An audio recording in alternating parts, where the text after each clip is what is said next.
bem-vindos ao Samaritando, um podcast conduzido pelas samaritanas e voltado para toda a família maçônica. Um projeto da Fundação José Fausto Guimarães em parceria com a Grande Loja Maçônica do Estado do Ceará. Aqui valorizamos histórias, compartilhamos conhecimento que só engrandece a caminhada.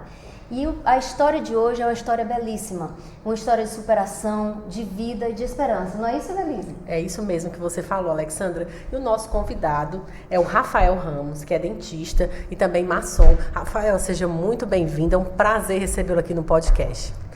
Muito obrigado a todo mundo que está assistindo a gente, todos os irmãos, as cunhadas, os sobrinhos e todo mundo, enfim, que acompanha esse projeto maravilhoso de vocês. Primeiro eu queria agradecer o convite para poder falar de um tema tão pouco conhecido. E aí eu vou deixar com vocês para puxarem o tema. Tá Pronto. certo. Nós sabemos que você teve um diagnóstico que impacta a vida de qualquer pessoa. Então a gente queria que você contasse um pouquinho como foi receber esse diagnóstico e a sua vida antes dele. Pronto. Eu sou cirurgião dentista de formação, sou formado pela Universidade Federal do Ceará há mais de 20 anos. Fui trabalhar como dentista na cidade do Ipu. Na realidade, a minha vida maçônica começou muito cedo, como eu já mostrei. Eu fui Lawton aos 10 anos de idade. Fui demolê do capítulo Dragão do Mar, fundador do capítulo Dragão do Mar 455 da Grande Loja. E fui iniciado maçom na loja Obreiros do Século XX, apadrinhado pelo, na época, tio Maurício Mota Castelo Branco, que era bastante ligado aos demolês. E assim eu iniciei minha vida maçônica, mas o trabalho me levou para o interior. Lá no Ipu eu conheci a loja maçônica Arquitetos da Paz número 102, fui recebido como um irmão que realmente sou. Cheguei lá como aprendiz maçom. E lá eu fiz a minha caminhada, subi os meus passos da escada de Jacó, cheguei a mestre maçom e, para minha surpresa, ao final de um dos biênios da venerança, os irmãos da loja chegaram e me perguntaram se eu queria ser o próximo venerável da loja. Nessa hora, o lado de mestre conselheiro falou: eu estou pronto para isso. Eu já fui quanto tempo de preparado para isso. Você Olha, lembra? eu cheguei aprendiz, com um ano eu fui companheiro, com um ano mestre, 3 anos. 3 anos de loja. Então, fui convidado para ser venerável mestre. Fui aprovado por unanimidade na eleição da chapa. Legal. E naquele ano, eu não lembro exatamente o ano, eu fui o venerável mestre mais novo da jurisdição da Grande Loja Maçônica do Estado do Ceará. E isso eu devo à Ordem Demolei, que realmente me preparou bastante. Bom, minha vida seguiu. Lá no Ipu eu conheci minha esposa, que é de Fortaleza, mas trabalhava lá também. Casamos, tivemos uma filha, a Bianca, que hoje é uma moça de 15 anos. Um beijo, filha. Papai ama você. E pela Bianca, eu comecei a sair do marasmo, porque quando a gente é funcionário público, a gente se torna meio assim, tudo é muito fácil. Eu cumpro o que eu tenho que cumprir e recebo o que eu tenho que receber e acabou. Não tem desafio, mas também não sai daquilo. Sim. Não tem crescimento. Sim. E aí eu comecei a ver que a Bianca era uma menina que precisava mais e que ela vir para Fortaleza era importante. Então eu comecei a me preparar para voltar para Fortaleza. Então eu fiz cursos. O primeiro curso foi de implante, onde eu comecei já a fazer implante aqui em Fortaleza.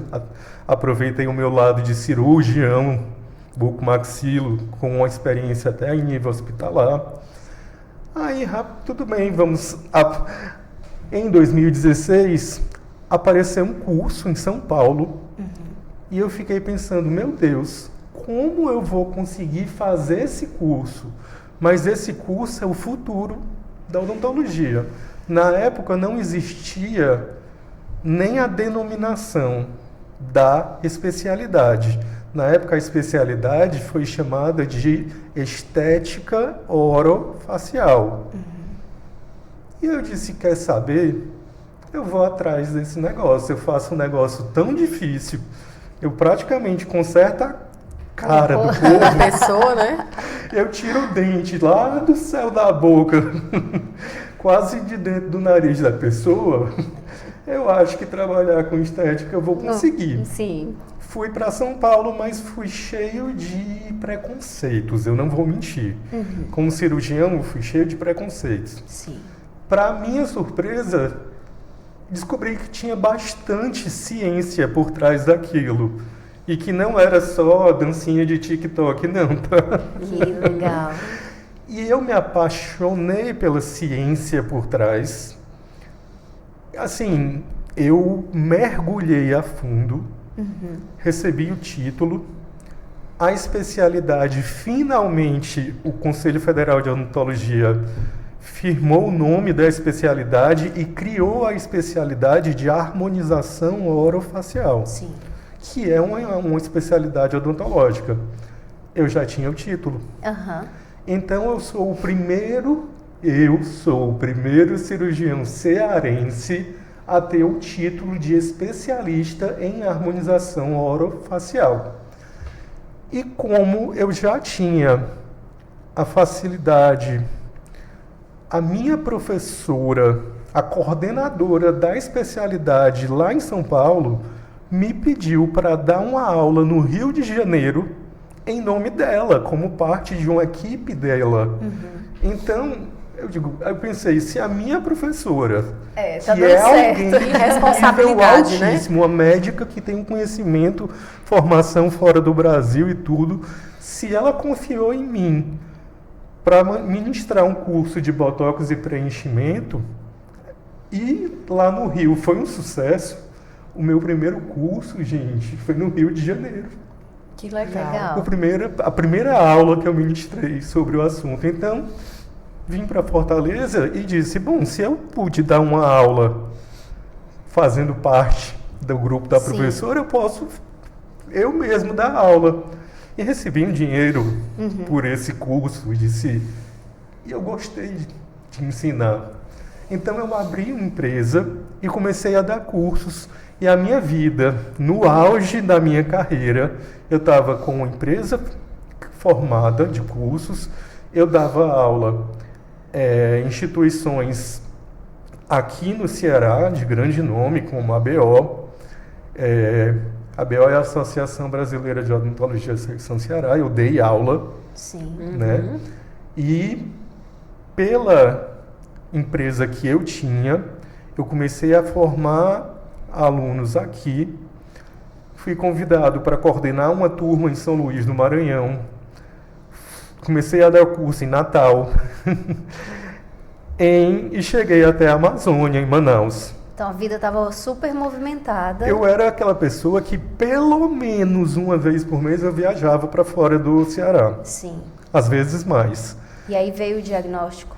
E, na realidade, o diagnóstico ele veio aos poucos, porque a gente estava conversando, eu e a Velise, mas antes de começar, o difícil do câncer cerebral, que é o seu diagnóstico, que é o meu diagnóstico, já adiantando, gente, é o diagnóstico precoce, porque quando ele dá sintomas, significa que ele já está bastante avançado. Poxa.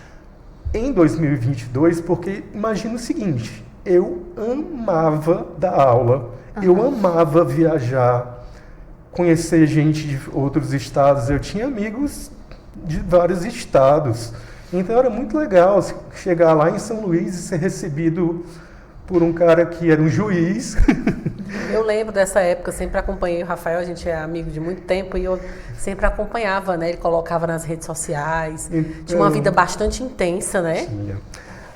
E eu comecei a ter uma apatia severa. Nessa época eu estava separado, começo de janeiro de 2022, eu estava separado, divorciado, morando sozinho em um flat ali na Abolição.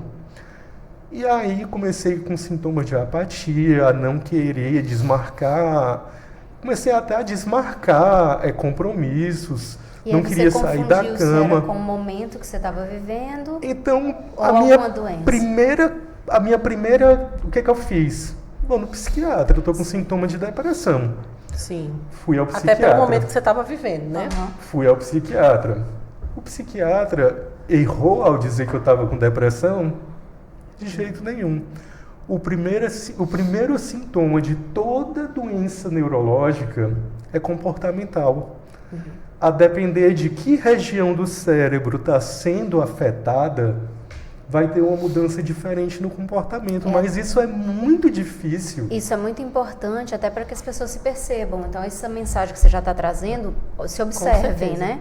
Agressividade do nada, a pessoa que tem uma vida normal, é super tranquila e do nada ela se torna agressiva, se torna...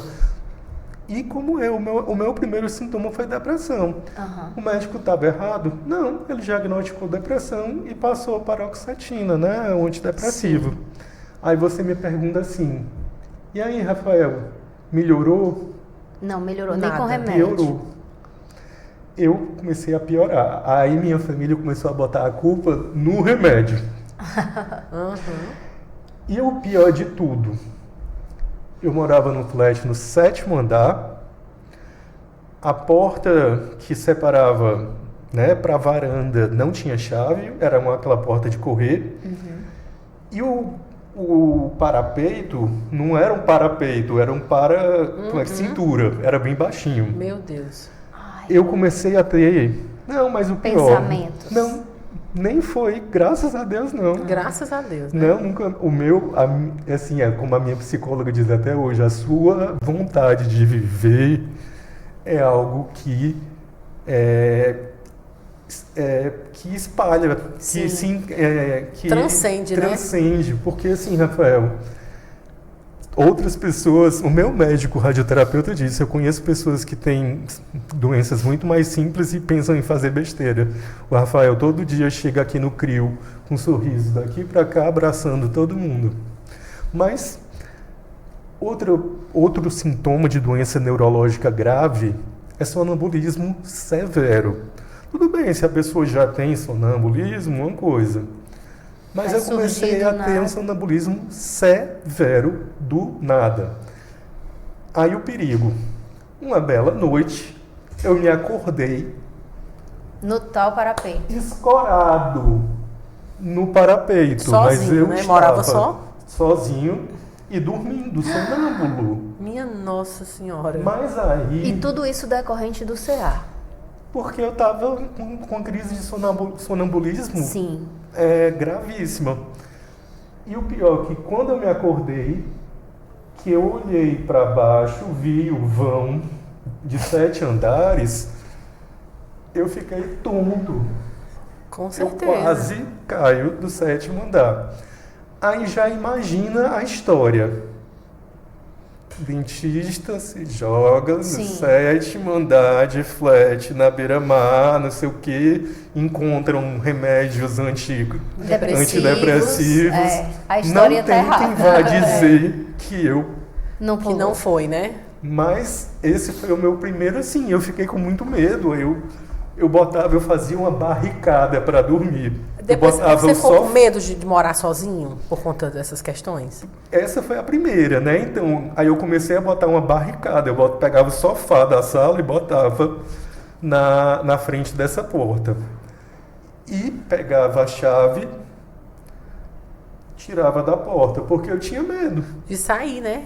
Mas aí o que acontece? Uma bela noite, eu dormi normal, como sempre. E acordei no corredor. Mas o mais vergonhoso, Nu. Meu Deus. eu tava sem roupa no corredor. E como do é que você flat, foi pro corredor? Dormindo.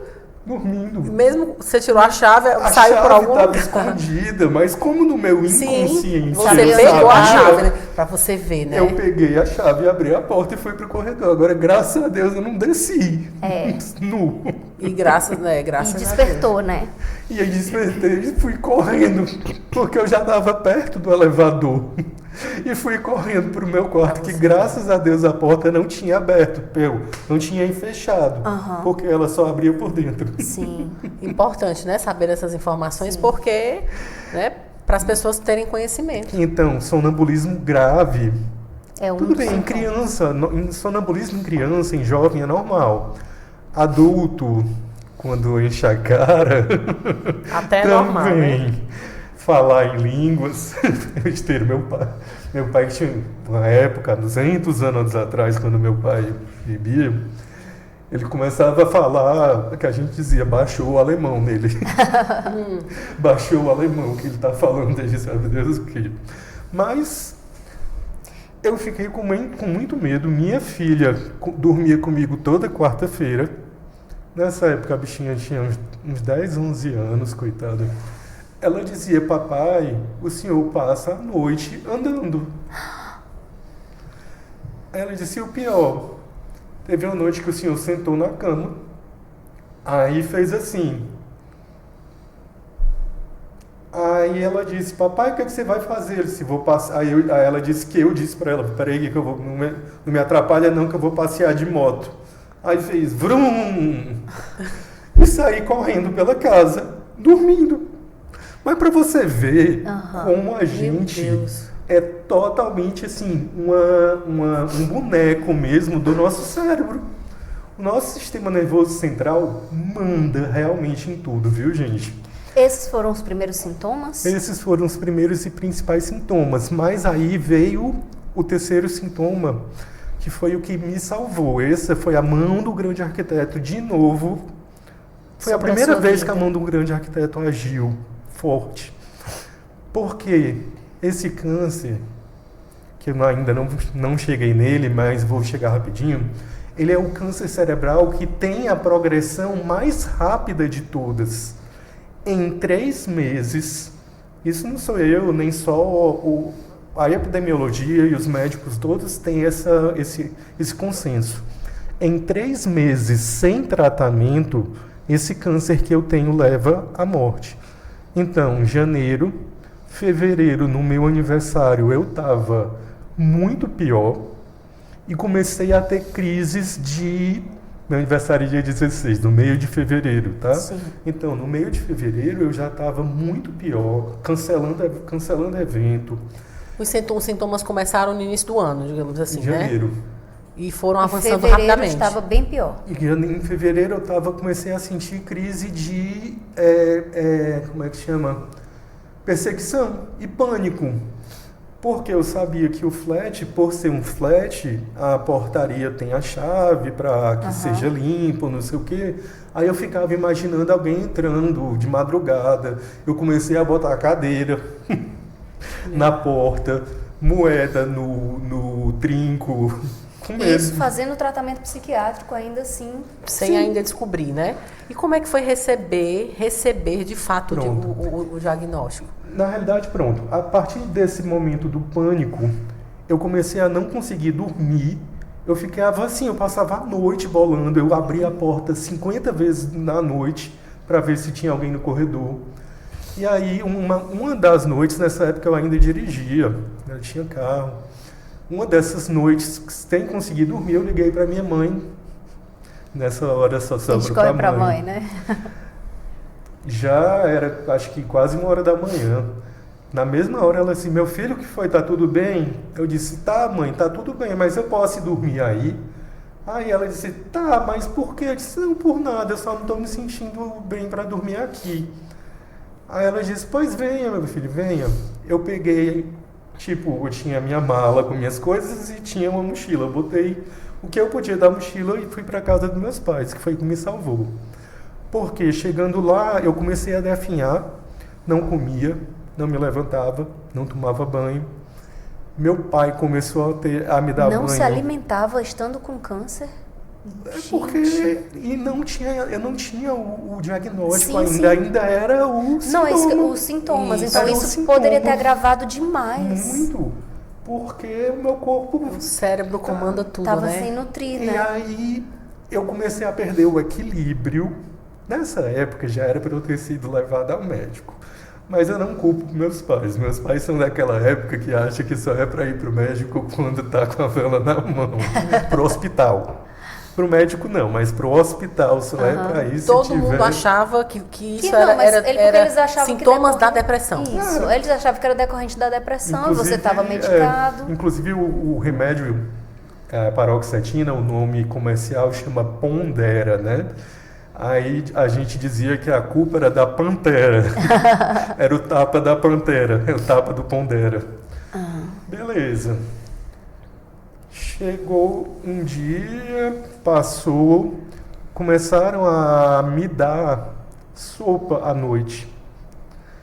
Mamãe me levava para a sala e me dava na boca, porque eu já estava quase sem coordenação. Eu derramava mais do que, mas ainda assim, em casa.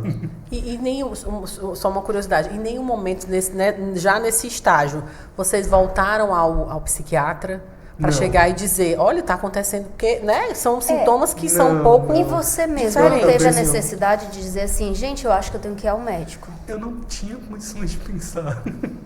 Estava porque eu até disse, se hoje eu vendo, olhando, e eu tendo o meu conhecimento científico do maxilo, né?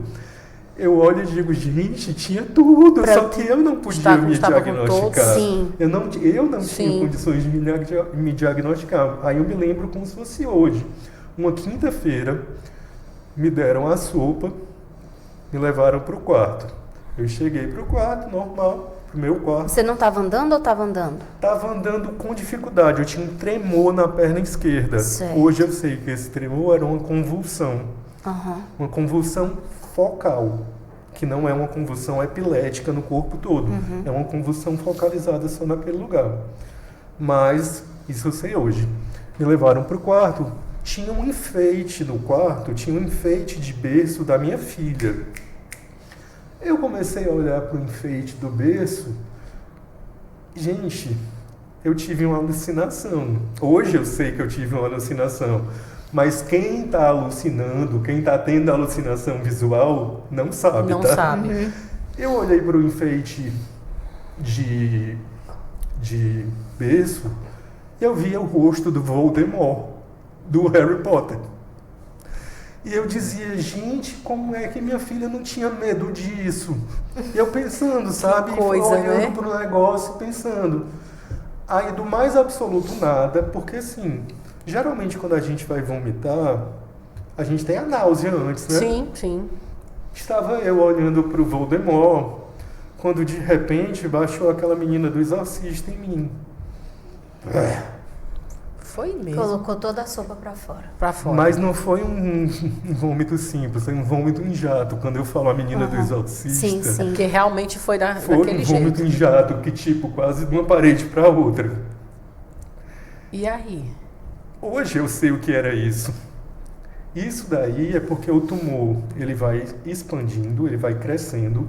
O cérebro, ele é gelatinoso e fica dentro de uma caixa craniana rígida. Então, ele começa a ser espremido contra essa caixa craniana rígida e começa a sofrer lesões, né, por causa desse inchaço que o tumor está causando. E as meninges que protegem o cérebro, elas se tornam inflamadas. Então, é uma meningite inflamatória. Não era uma meningite infecciosa. Sim. Mas era uma meningite inflamatória. Essa meningite inflamatória foi aí que causou esse vômito em jato. Nesse momento era para eu ter sido levado para o hospital, mas é lógico, meus pais são leigos. E eu não tinha. Você não estava no seu, noção do que estava acontecendo. Na sua condição normal de avaliar isso. Mas isso foi na quinta. Mas de quinta para frente, porque você piorou. Chegou no máximo. Qual foi o momento que lhe levaram para o hospital? Domingo. Isso, na quinta foi o vômito. No domingo, eu lembro da minha mãe me acordando. Segundo ela, eu abri o olho. Só a bola branca do olho, quando ela abriu o olho, porque, como ela disse, você abriu o olho, mas a alma não desceu, não.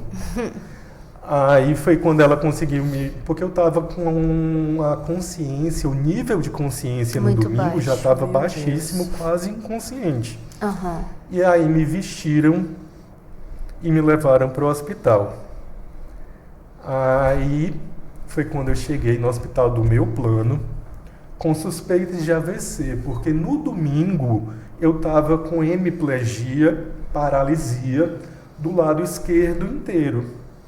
Típico do AVC, né? Meu braço estava... Tem fotos muito feias na cadeira de rodas chegando no hospital. Meu braço, a minha mão, dá para ver que não tem força, que não sustenta, não chega, não caminhava. A minha cabeça estava... Eu cheguei inconsciente. Gente, Deus tem um propósito na sua vida, porque Deus do tem. jeito que você chegou, O médico, o neurocirurgião que me operou, disse também, fora aquela loucura que eu disse nos bastidores, ele disse que eu cheguei nos 45 minutos do segundo tempo, já nos acréscimos. Ao fazer, o primeiro exame que fizeram foi uma tomografia. A tomografia já mostrou que eu não tinha AVC, não tinha sinais de AVC e tinha uma massa sólida no cérebro. sim. Então, vamos fazer uma ressonância. O interessante, e eu falo aqui também para todo mundo que assiste a gente, eu sabia disso como cirurgião, mas não sabia disso como ser humano. Sim. O último sentido dos 5 sentidos que nós temos, o último sentido que a gente perde é a audição. Eu estava totalmente inconsciente, mas eu escutava tudo. Ouvia tudo. E assim, o que me marcou,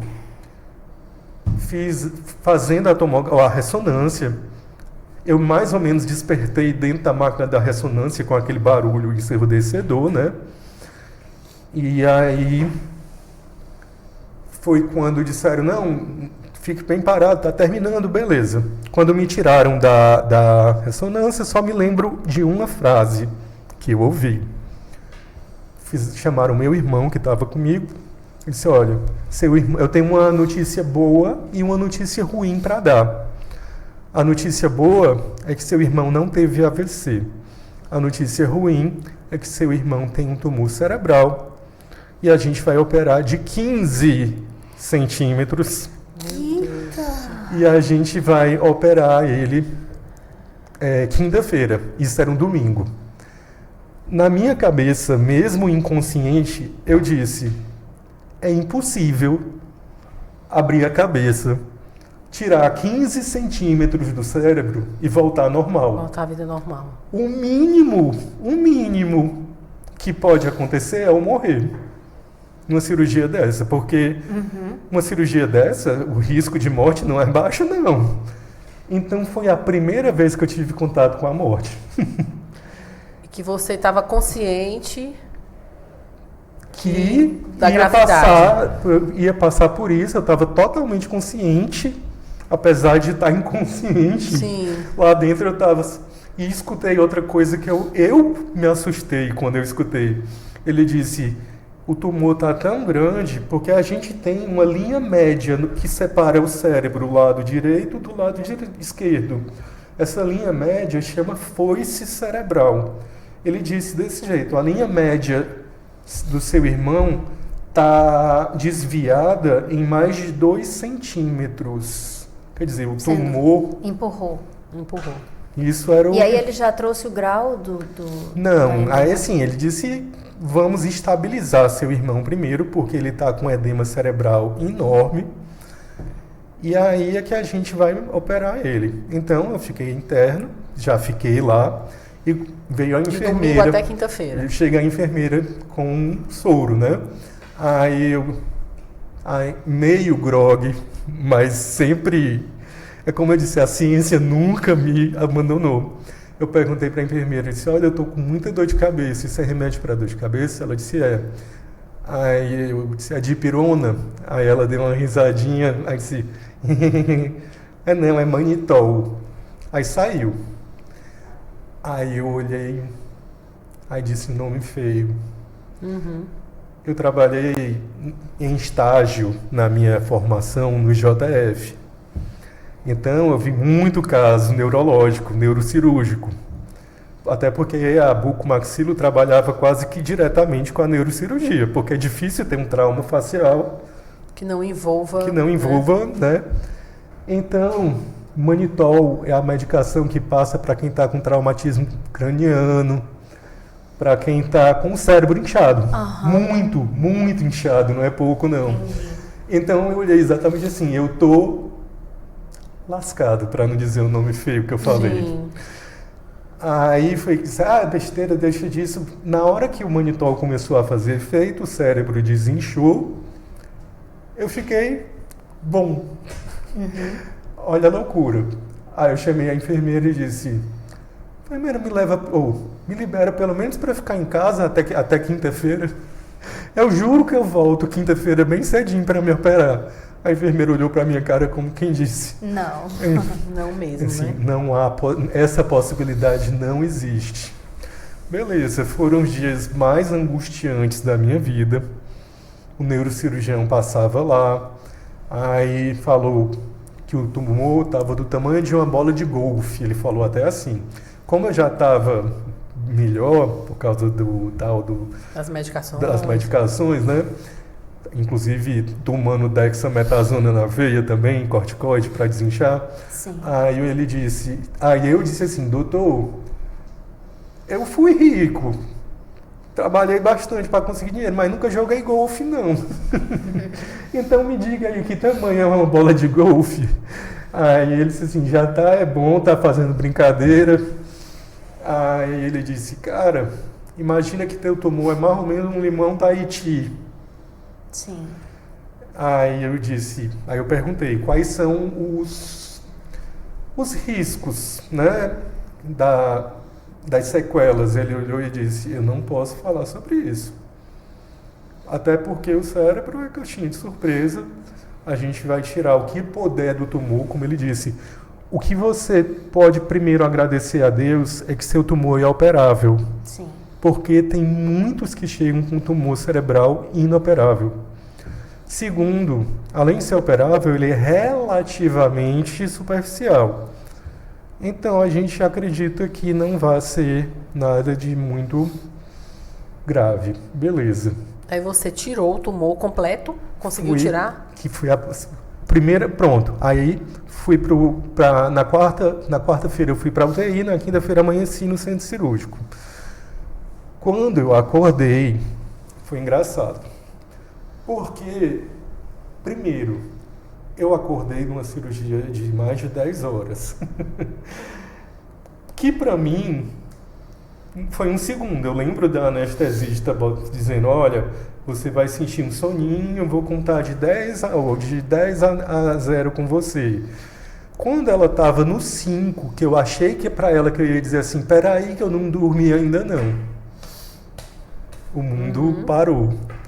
E aí, pareceu, poucos segundos depois eu acordei, sem tubo, sem nada, e sem dor. Porque eu achei que eu ia acordar com uma dor de cabeça incrível, né? Eu acordei sem dor alguma. E aí, beleza. Aí, quando eu olhei para cima, tem um refletor do centro cirúrgico, né? A luz acesa. Aí eu olhei e disse, não, a luz eu não vou agora para a luz não. Eu estou dizendo, brincando, gente, mas não disse, eu disse isso de verdade. Não é a hora ainda, peraí, apaga essa luz aí. Eu olhei para cima, vi a luz e disse, tudo bem, ainda bem que há luz, mas eu não queria agora não, gente, dá um tempinho a mais para mim. Aí nessa, entra o neurocirurgião que me operou. Ai, tu acordou, rapaz? Nessa hora eu entendi, eu não morri. Foi a primeira coisa que me veio na cabeça. A segunda, eu não fiquei surdo da cirurgia. A terceira, eu não fiquei cego. Estou vendo, né? Sim. E nem tô broco. Eu ia lhe perguntar... No bom cearês, eu acho que todo mundo Sim, entende o que é broco, né, gente?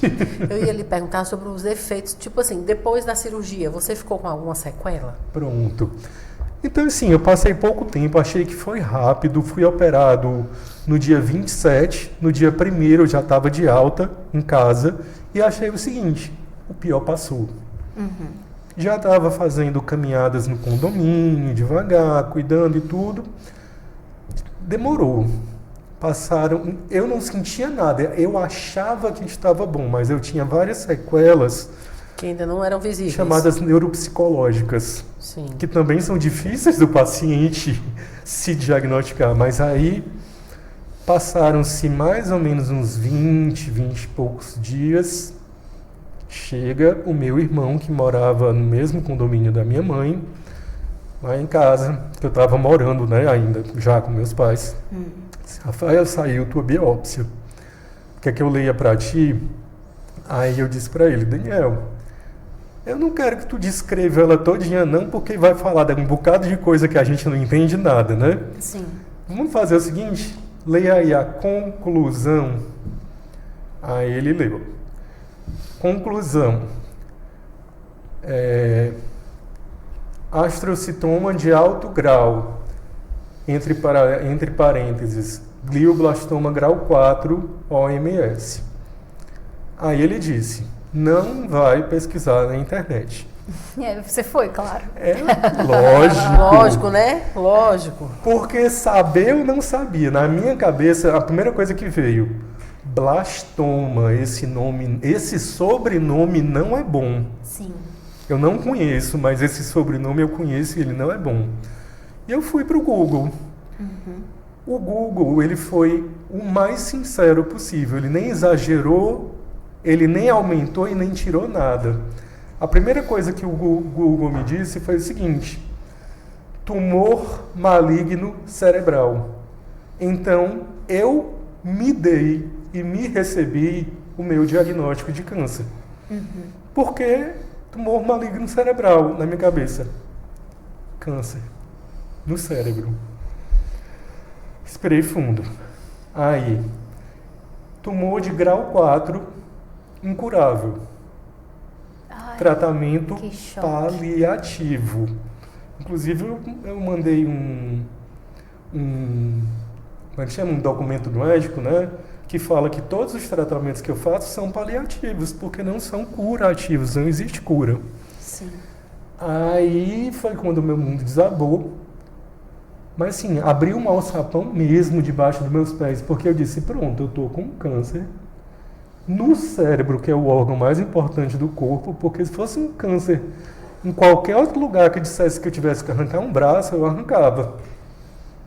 Mas eu não posso viver Aí sem você tinha uma cabeça. vida super ativa, veio esse diagnóstico impactante, grau 4, incurável, enfim, abala qualquer pessoa. E aí como que ficou a tua rotina? O trabalho zerou tudo, eu tive tudo, que, né? cancelei tudo. O pior que como a gente vai entrar na parte, né, da vulnerabilidade financeira que o câncer traz, porque ele impacta. Sim. Eu pagava uma pensão digna para minha filha, que não vou dizer, eu pagava uma pensão muito boa, aquela coisa de homem. Sim. Não, eu pagava uma pensão Pagava uma digna, coisa- porque eu queria que a minha filha tivesse a mesma vida que ela sempre teve quando eu estava presente. E eu tinha condições para isso.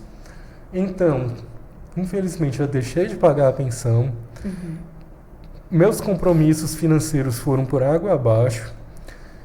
E eu me obriguei a uma coisa, a parar. Uma pessoa como eu, que trabalhava de domingo a domingo, eu tinha uma agenda marcada de 1 ano. Pra frente. Eu tinha 1 ano para frente e dizer assim, fecha essa agenda, bota em cima da mesa e diz, vai viver agora um dia de cada vez. Não foi fácil, viu? Eu confesso para vocês aí que fazer essa parada brusca não foi fácil. Eu amava o que eu fazia. Ainda amo. Tenho muita vontade ainda, mas sei que ainda não estou pronto. Mas aí começou a briga real. Porque agora eu sabia e agora eu acho que ninguém no mundo espera um dia precisar marcar uma consulta no oncologista.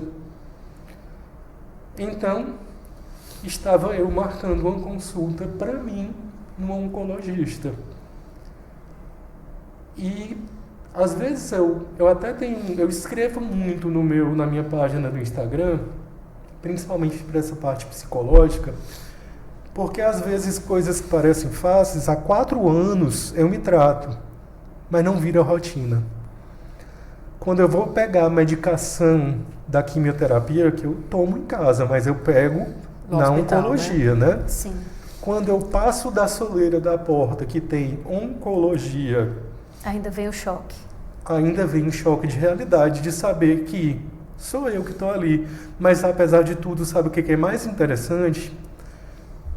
Todo mundo que não tem câncer entra numa sala lotada de pacientes oncológicos e sente tristeza.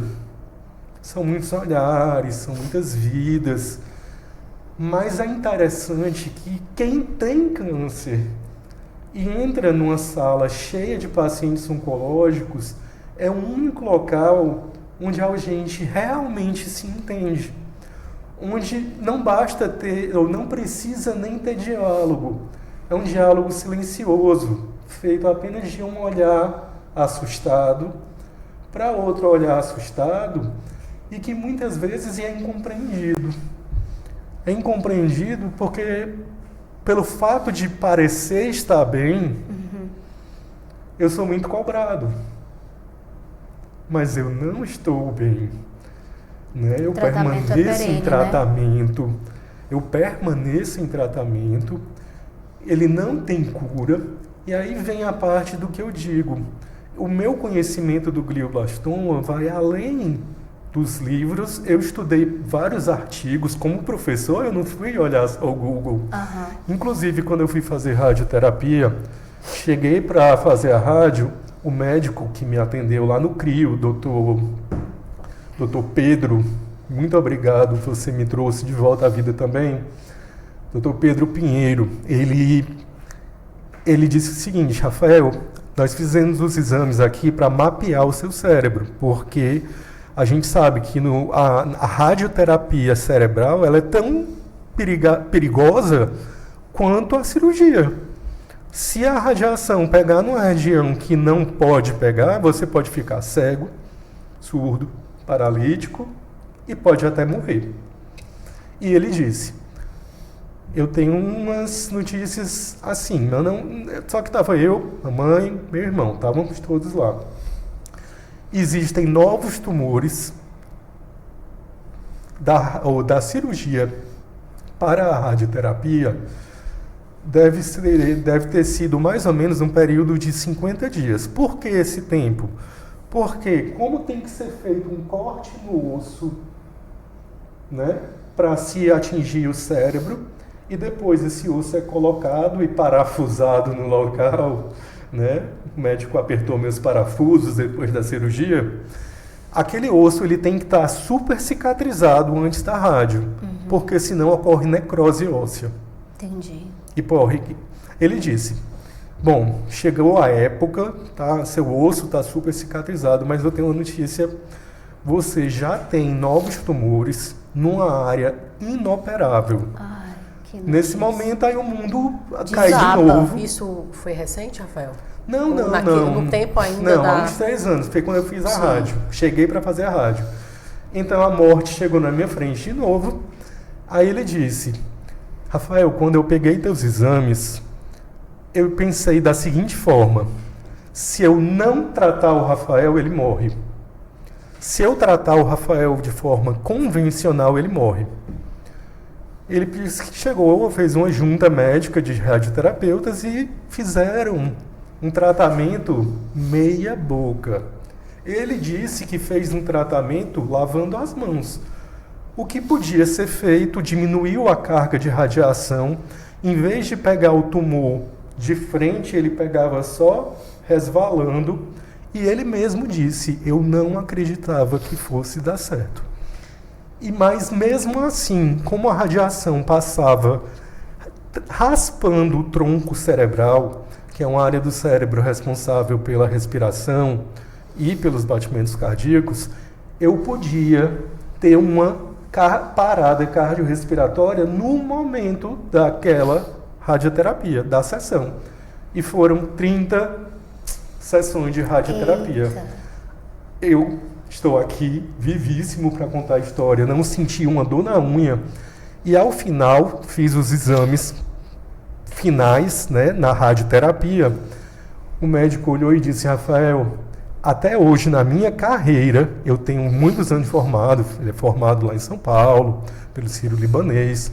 Ele disse: eu só vi acontecer milagre igual a esse 3 vezes. Você é o 4º milagre que eu acompanho da minha carreira. E ele disse: eu sou cético, eu sou científico. Mas isso que aconteceu aqui não é a ciência, não explica, pronto. Mas eu tenho as minhas, passei, recebi todos esses milagres, continuo fazendo meu tratamento. Agora eu tenho sequelas neurocirúrgicas. Até hoje, eu fiz uma ressonância há pouco tempo, aparece um nódulo de cicatrização, esse nódulo é novo, eu vou voltar no neurocirurgião, mas segundo o radioterapeuta é um nódulo cicatricial. Mas o que importa para a minha vida? Tem 2 áreas chamadas de gliose e de enfim, esqueci o outro nome. Sim. É parecido com encefalomalácia. Eu lembrei que é parecido com condromalácia. Encefalomalácia. O que isso quer dizer? Gliose é uma região que não tem atividade neuronal. Então, toda aquela região de gliose no meu cérebro significa que ele não funciona. E é a região onde foi feita a cirurgia. Há 4 anos. Eu continuo em recuperação. E essa encefalomalácia significa o quê? Líquido. Aonde era para ter tecido cerebral, tem líquido. Isso acontece por quê? Porque foi tirado uma parte. em 15 centímetros e aquela cavidade ficou cheia de líquido. Sim. E continua. E isso traz sequelas neuropsicológicas. Eu tenho apatias severas, porque a minha região onde eu operei foi a região temporal direita. Cada região dá uma sequela diferente. Sim. A região temporal, ela tá ligada a lembranças. Sim. Eu tenho amnésias severas e fora que eu tenho lembranças inexistentes. Tipo, eu conto uma história e alguém que na minha cabeça essa memória existe. Existiu, né? E alguém diz: Rafael, isso nunca existiu. Eu estou falando com a pessoa da memória. Entendi. E eu criei essa memória. Isso é normal. É possível, né? Entendeu? Então, eu tenho apatias não só físicas, mas apatia sentimental. Você tem ideia? Porque a apatia sentimental, porque esse lado está ligado aos sentimentos. Você tem ideia do que é você se tornar uma pedra de gelo que você não sente alegria, você não sente raiva, você não sente choro, você não sente amor, é horrível. Mas você não passa isso. Você Não, chegou aqui pra com um gente sorriso não. no rosto, com... É verdade. Se eu disser para você que eu estou saindo de uma crise de apatia severa, que parecia que eu tinha criado raiz na minha cama, que eu me levantava só para comer, fazer as necessidades fisiológicas. E, inclusive, agradeço mais uma vez, porque esse convite me tirou da apatia. Oh, que coisa boa. Que bacana. Vocês nem imaginam. Eu queria perguntar ao Rafael como é que ele consegue, né, diante de todo esse diagnóstico, todas essas dificuldades, manter essa fé que a gente vê, que é uma fé inabalável. A gente sempre vê o Rafael assim, como a gente está vendo hoje. Sempre com essa alegria, sempre com esse sorriso no rosto. Rafael, o que te faz, né, continuar firme e forte nesse tratamento e te dar esperança? Eu cunhei uma frase que, inclusive, nesse grupo que eu chamo grupo do GBM é o apelido de glioblastoma. Ai. É um apelido carinhoso. Esse grupo do GBM, esse pessoal usa a minha frase: o câncer cerebral, ele me virou ao avesso, mas no avesso eu encontrei a minha melhor versão. Eu falo isso e me arrepio. E realmente eu encontrei a minha melhor versão no meu avesso. Eu aprendi a viver com o câncer, porque, na realidade, todos nós somos paliativos. Sim. Porque, inclusive, eu sou fã da Ana Cláudia Quintana Arantes, que é uma médica paliativista. Vai fazer uma palestra agora, dia 16 de julho, em Fortaleza, sobre a morte é um dia que vale a pena morrer, que eu estarei lá na primeira fila. Inclusive, esse livro está no nosso clube, Clube do Livro das Samaritanas. É o último livro que a gente vai ler. Pois eu tenho ele na minha cabeceira, autografada por uma atriz que eu participei com ela num podcast, a Anne Maia. Ela autografou o livro para mim.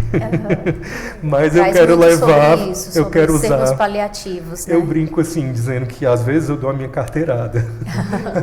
A minha carteirada. Eu vou dar a carteirada lá na palestra para ver se eu consigo, se a doutora Ana Cláudia assina o livro para mim.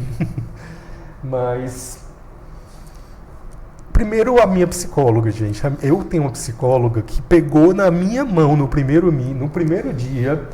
Ela segurou na minha mão, eu vou dizer o nome dela, que ela diz assim, não diga meu nome não, que é antiético, mas eu tenho que dizer porque ela é minha anja, ela não é minha psicóloga não, gente. Doutora Selênia Feitosa, ela pegou na minha mão. Pronto, para vocês terem ideia, a primeira consulta que eu tive com ela, me levaram para ela ainda no auge dos sintomas da depressão. E eu tive vários apagões durante a consulta. Apagões mesmo, que ela parecia que eu estava dormindo, mas não era eu desligava. Sim. Aí foi logo depois que eu fui diagnosticado ou operado, a primeira consulta que ela fez comigo foi na minha casa. Para você ter uma ideia dessa pessoa, que é uma anja, que foi lá na minha casa, no meu pós-operatório, fazer a primeira sessão de psicoterapia. Depois que tudo estava bem transparente, você já tinha Sim. esse diagnóstico, já tinha passado por todo o tratamento. Ela né? me acompanha até hoje e ela me deixou também. A gente tem um trato. Porque assim, gente, é duro dizer que a realidade do glioblastoma, eu não desisto da vida quando eu falo o que eu vou falar. Sim. Mas o paciente que eu conheço, que era o meu paciente modelo, que malhava, ele tinha acesso, ele era empresário, ele tinha acesso aos melhores suplementos, aos melhores médicos, a tudo. Ele era açúcar zero. Eu não consigo não, tá, gente? Vamos ser sinceros. Ele era o né? exemplo, né? Ele era o exemplo do exemplo. Ele chegou a 7 anos. Ele Depois chegou do a 7 diagnóstico. anos de diagnóstico. Eu sei que Mas cada história é uma história. Isso, e você nos falou aqui nos bastidores que a sua sentença, que diagnóstico não é sentença, mas os médicos às vezes dão como sentença, seriam 8 meses de vida. Exato. Não é? Esses 8 meses já se transformaram em 4 anos, né? Graças a Deus. Eu sigo com a minha ressonância limpa, né? E seguirá. Que não é fácil, a cada 6 meses a gente faz uma ressonância. Imagina, a cada 6 meses tu faz um exame para saber. Se vou morrer Tá, ou tu não. tá bem ou o câncer voltou? Ai, meu Deus. Tem até um termo em inglês que se usa que é scan anxiety, que é ansiedade pré-scan. Sim. Né? Mas o que, além dessa psicóloga, foi realmente botar na cabeça. Eu estudei muito a escola filosófica estoica, Sim. o estoicismo. Isso te ajudou. Muito, porque os estoicos falam muito disso. Viva o hoje. Não, assim, se um problema não vai te matar hoje, ele não precisa ser um problema mortal. Hoje, né? Vamos viver o dia de hoje. Esse é um problema do Rafael. Que eu acho que é o que todos nós devemos viver, né? Porque, na verdade, a vida é uma incerteza. É como disse, é o todos que- somos paliativos. A E era o gente que ele nunca estava falando sabe. quando mencionou o livro, justamente isso, que todos somos paliativos. A única certeza que existe é que esse dia vai chegar para A gente todos. faz de conta que não é. É. É Vivemos isso como A que se gente fomos vive imortais. como se não fosse, né? a sentença é essa. Eu me achava imortal. Passava, né, viajava, peguei Tinha uma rotina tipo, bem- turbulências enormes, voo que, como é que chama? Que arremeteu e a professora que estava do meu lado quase chorando e eu disse, frescura, menino, se for o dia de morrer, você morre até no banheiro. Então, vamos lá. Você tinha uma vida muito difícil, muito corrida, mas que você amava. Veio o diagnóstico, veio toda uma luta pela vida, um diagnóstico de 6 meses. Você ultrapassou o que ninguém imaginava, deu tudo certo. Você está aqui contando a história. E qual o maior aprendizado diante de tudo isso? O maior Aprendizado. A vida é um fio. A vida é realmente um fio. Eu não tinha essa ideia da mortalidade. Eu nunca tinha me confrontado com a morte. A palavra câncer, ela é tão mal recebida por qualquer pessoa, porque a palavra câncer, ela simplesmente te coloca de frente com a morte. Ela traz a morte para a sua realidade. E a gente está vivendo num mundo moderno que é tudo muito imediato.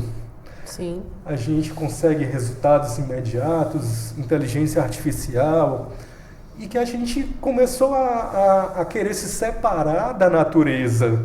Esquecer que a gente é humano, mas a gente é animal e que a gente é finito.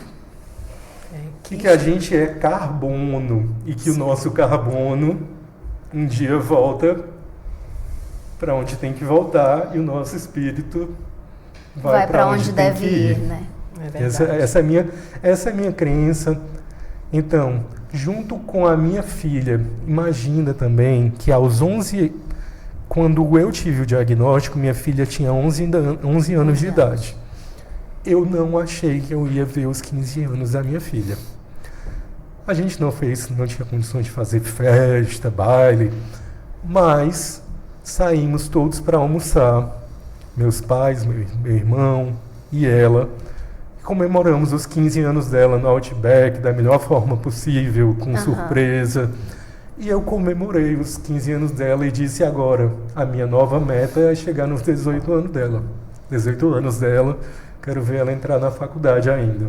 Que assim seja, viu? Que assim será. Eu desejo para você, assim como a Alexandra também, muita saúde, né? Que Deus lhe abençoe. E assim, que história de vida, que história de superação. Parabéns, Rafael. Você tem uma espiritualidade que contagia, né? Eu tenho que contar rapidinho, eu sei que o tempo está longo. Esse bottom aqui, ele me foi dado de Nossa Senhora Aparecida por uma pessoa que fez a caminhada de São Paulo para Aparecida, foi abençoado, e ele disse, cara, esse bottom eu trouxe para ti. No dia que eu contei uma história, que eu abri a história, que eu disse na minha primeira sessão de radioterapia, eu sabia que eu tinha risco de morte. Eu sabia que eu podia morrer. 2, como é no cérebro, você não pode mexer. Então você fica preso por uma máscara. Tem até naquela reportagem lá da TV Câmara. Eu esqueci de trazer a máscara, acho que a máscara até quebrou. Uma máscara moldada, mas imagina, você fica preso, você não consegue mexer absolutamente nada, você fica preso pela cabeça. Imagina que sensação angustiante. Você está sozinho numa sala, onde você pode morrer, vai sofrer, você não sabe se vai doer, você não sabe se vai arder. Então, e você não sabe se vai morrer. Eu não estava preparado mais uma vez, igual na história do holofote, eu disse, eu não estou preparado para morrer agora, não. Mas eu rezei, eu juro, eu fechei os olhos com a fé maior que eu tinha. Eu rezei a oração mais simples que me foi ensinada quando era criança. Rezei Ave Maria. E pedi para Nossa Senhora que colocasse seu manto sagrado sobre mim e me tirasse dessa. Gente, de olho fechado, porque eu ficava com a máscara e ficava de olho fechado, porque eram 10 minutos. Isso não era muito chato, né? Ficar 10 minutos com o olho. Eu visualizava de olho fechado uma figura na minha cabeça, Nossa Senhora, com a mão imposta na minha cabeça, e saiu uma luz branca. E eu visualizei 30 sessões Nossa Senhora do meu lado. E ao final de 30 sessões, o médico vem e me diz, Rafael, você é o meu 4º milagre que eu recebi na minha vida. Que legal. Então, eu devo a Nossa Senhora de Aparecida. Com certeza, meu. Quando você visualizava, você acreditava que viria o resultado, muito. Né? Rafael, E a importância da fé, né? E diante de tudo isso que a gente conversou, acho que para encerrar, eu queria que você dissesse para quem está nos assistindo que mensagem que você deixa de esperança diante de tudo que você viveu? E por você estar aqui, aliás, que muito obrigada por você ter vindo, ainda mais sabendo que a gente ajudou, contribuiu. Ajudou então, muito. Que maravilha. Gente. Eu agradeço mais uma vez o convite. E, gente, até pegando o clima da Copa do Mundo, o juiz é Deus e ele só apita quando o jogo acaba. E o jogo só acaba quando ele apita. Eu presenciei no grupo pessoas desenganadas, mas desenganadas mesmo, em estado assim, tipo, eu contando as horas para esperar a despedida. E a pessoa hoje, até hoje está maravilhosa, isso há mais de um ano. A gente até apelidou ele de Highlander. Então assim, gente, é nunca deixar de crer. E principalmente, estoicamente falando, viva uma vida, como eu falei, da doutora Ana Cláudia, paliativa. Viva uma vida paliativa.